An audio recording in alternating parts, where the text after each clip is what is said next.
Bienvenue dans Capital Humain 3.0. Ici, on explore une autre manière de penser le travail, le leadership et la transformation des organisations. Une manière plus consciente, plus humaine et surtout plus réaliste. Je m'appelle Johan Darquest, j'accompagne des dirigeants, des managers et des organisations qui sentent que les anciens modèles s'essoufflent et qui cherchent à transformer leurs tensions humaines en ressources durables. Dans ce podcast, je partage des lectures de terrain, des regards stratégiques, des épisodes avec des visions éclectiques et des échanges avec celles et ceux qui réinventent le travail en profondeur. Si tu cherches des recettes rapides, tu n'es peut-être pas au bon endroit. Mais si tu veux comprendre ce qui se joue vraiment et décider avec plus de conscience, alors tu es exactement là où il faut. Bonne écoute! Bonjour et bienvenue dans ce nouvel épisode de Capital Humain 3.0 dans la série Astro Stratégie pour le mois de janvier. Alors chaque mois, je vous propose une lecture astrologique stratégique, pas pour prédire, mais pour comprendre dans quel climat nous agissons, individuellement et collectivement. Et janvier a une énergie très particulière. C'est le mois des bonnes résolutions, mais aussi celui où beaucoup de décisions sont prises trop vite, sous pression, par peur de prendre du retard. Et astrologiquement, janvier ne demande pas d'accélérer, il demande de s'aligner. Alors, pour janvier, c'est un mois saturnien par essence. Qu'est-ce que j'entends par là? Donc janvier est toujours marqué par une énergie, pour cette année, est toujours sous l'égide de Saturne. Alors Saturne, pour rappel, c'est le temps, la structure, la responsabilité, le réel. Même sans entrer dans les détails techniques, on sent très clairement en janvier le poids des contraintes, la réalité des limites, la nécessité de poser des bases solides. Alors c'est pas vraiment un mois pour rêver grand, sans fondation. On peut rêver grand, mais il faut poser les fondations. Donc c'est plutôt un mois pour regarder la vérité en face. Et dans la société, on a un retour brutal aux réalités économiques, c'est la fin de l'euphorie des fêtes, dans cette période suspendue, des inquiétudes sur l'avenir et un besoin accru de sécurité dans la société éprouvé par la plupart de la population. Et dans les entreprises, il y a une pression sur les objectifs, des budgets resserrés, une fatigue accumulée et je dirais aussi des équipes qui sont déjà très sollicitées avant même d'avoir repris leur souffle. Donc le message clé pour janvier, c'est fais moins mais fais juste. C'est plutôt ça. Alors maintenant, je vais aborder les configurations clés de janvier. Donc je dirais en deux mots, c'est lucidité avant de passer à l'action. Donc janvier est marqué par trois influences majeures. La première, c'est Saturne très présent. Je vous l'ai dit, donc il rappelle ce qui est réaliste, ce qui ne l'est pas, ce qui demande du temps. Et dans les organisations, Saturne, elle va poser une question très simple. Sur quoi pouvons-nous vraiment nous engager cette année? Ce n'est pas le mois des promesses, c'est plutôt le mois des engagements tenables et réalistes. D'autre côté, on a aussi Neptune qui est encore très actif en toile de fond. Alors Neptune, lui, cette planète, pardon, c'est le flou, la fatigue, la confusion, mais aussi la quête de sens. Et en janvier, Neptune agit souvent comme un révélateur, avec de la lassitude morale, de la désorientation, une perte de motivation sans cause apparente. Et dans les entreprises, on le voit encore, on a des collaborateurs démotivés sans savoir pourquoi. On voit aussi qu'on a des managers en perte de repères et une difficulté à embarquer les équipes, à les motiver. Donc Neptune, dans ses énergies, elle va inviter à écouter ce qui est invisible, mais pas à nier la fatigue, de détecter les signaux faibles. Autre point, on a Pluton aussi, qui est déjà très présent en arrière-plan. Alors, même si on ne le ressent pas vraiment toujours consciemment, Pluton agit vraiment, lui, sur les rapports de pouvoir, sur les dynamiques collectives, les systèmes. Et en janvier, on a Pluton qui pousse à une seule chose, dire la vérité sur ce qui ne fonctionne plus. Donc janvier, c'est pas vraiment le mois de lancement, mais plutôt un mois de cadrage. Donc c'est un point essentiel, surtout pour les entreprises.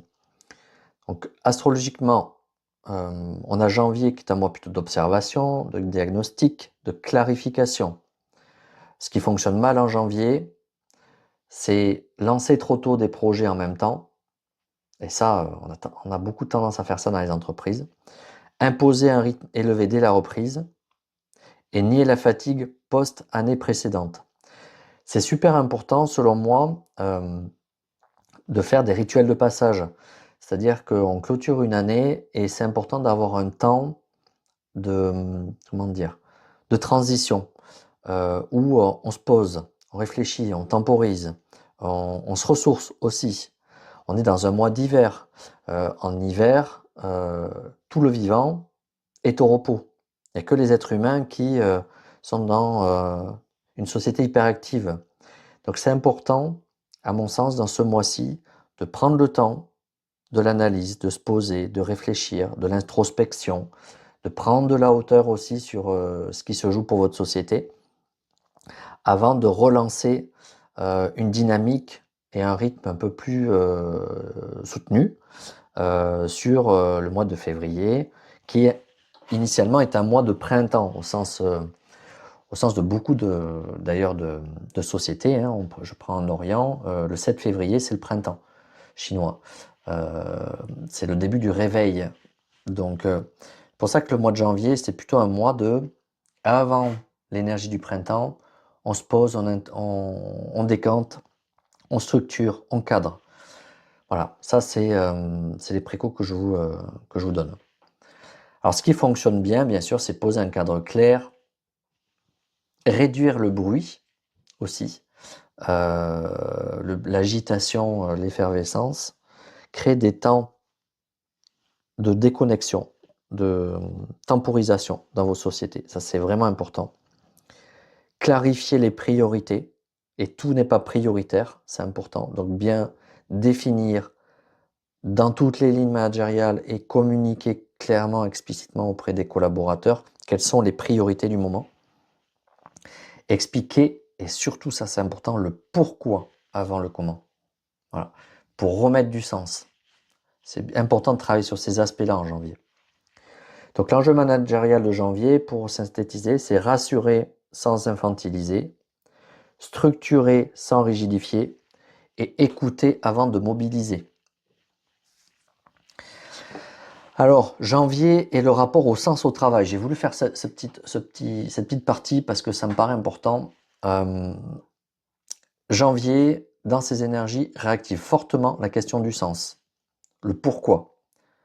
Alors pourquoi ça active ça? C'est parce que l'énergie saturnienne, elle met face à une question simple et parfois brutale. Est-ce que ce que je fais a encore du sens pour moi? Que vous soyez un collaborateur, un manager, un dirigeant, peu importe votre... Est-ce que ce que je fais a encore du sens pour moi? Beaucoup de gens vont se poser la question en janvier. Et dans les équipes, ça peut se traduire par une baisse d'engagement, des questionnements existentiels profonds et une distance émotionnelle. Parce que avoir besoin de réfléchir à tout ça. Vous allez peut-être avoir des collaborateurs qui vont s'isoler peut-être plus que d'habitude. Parce qu'ils vont faire un petit peu le point sur eux, sur leur travail. Et c'est tout à fait normal. Ils vont peut-être être moins dans une reliance émotionnelle et une interaction. Voilà. Donc ce n'est pas un problème à corriger, c'est plutôt un signal à écouter.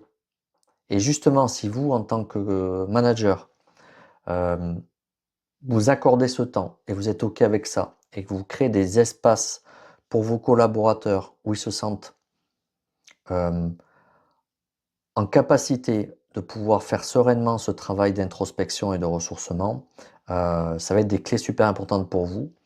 Ça vous sera profitable, tant individuellement que collectivement. Donc les organisations qui en janvier pardon, ouvrent des espaces de parole, acceptent les doutes, reconnaissent la fatigue, toutes ces organisations, elles créent une base de confiance pour toute l'année et c'est super important. Donc, les petits conseils que je vous propose, qui sont concrets pour janvier, par catégorie, par fonction, je vais dire. Alors, pour les dirigeants, c'est d'impulser une énergie de ralentir volontairement le tempo, de clarifier 3 priorités maximum, d'assumer des contraintes sans faux optimisme. Voilà, les points stratégiques. Pour les managers, ça serait plutôt prendre le temps de sentir l'état réel des équipes, éviter les injonctions à la motivation et poser un cadre sécurisant, y compris émotionnel. Pour les organisations, janvier, c'est le diagnostic humain. Et puis après, on va aller, vous verrez, sur février, ajustement, mars, déploiement. Donc ce respect du rythme fait une énorme différence sur l'année. C'est comme un marathonien qui se prépare, qui part doucement pour tenir la longueur. C'est pas un sprint. Et c'est un peu dans cette logique-là.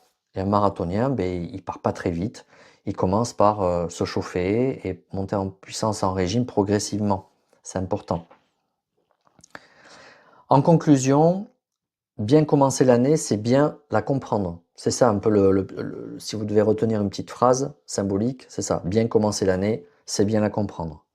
Janvier, ce n'est pas un mois faible, c'est un mois exigeant. Il ne nous demande pas d'aller vite, il nous demande d'être lucide. Et astrologiquement, tout converge vers un message simple. Si vos bases sont justes, l'année sera solide. Et dans les entreprises comme dans nos vies, moins de précipitation, plus de clarté, moins d'agitation et plus de conscience. Alors voilà ce que je voulais vous partager pour ce mois de janvier. N'hésitez pas à me faire des commentaires, des réactions. Vous avez peut-être un prisme différent, n'hésitez pas. Je suis très heureux de partager ça avec vous. Et si cet épisode vous a aidé à lire janvier autrement, partagez-le dans votre entourage. Parce que bien commencer l'année, c'est déjà la transformer. Je vous dis à très bientôt dans de nouveaux épisodes de Capital Humain 3.0 et au mois prochain pour un prochain numéro d'Astro Stratégie. À très bientôt. Si cet épisode a résonné pour toi, ce n'est sans doute pas un hasard. Les transformations que nous vivons aujourd'hui, au travail comme dans nos organisations, ne sont pas seulement techniques ou économiques, elles sont profondément humaines. Si tu es dirigeant, manager, DRH, si tu sens que certaines tensions, certaines questions de sens, certains blocages reviennent sans cesse et que tu as envie d'y voir plus clair, de prendre du recul, alors je t'invite à me contacter. J'accompagne les organisations et les leaders à clarifier, structurer et transmettre une vision plus consciente du capital humain, toujours avec un ancrage très concret et très terrain. Tu trouveras mes coordonnées dans la description de l'épisode et si tu veux aller plus loin, on peut simplement commencer par une conversation. À très bientôt dans Capital Humain 3.0.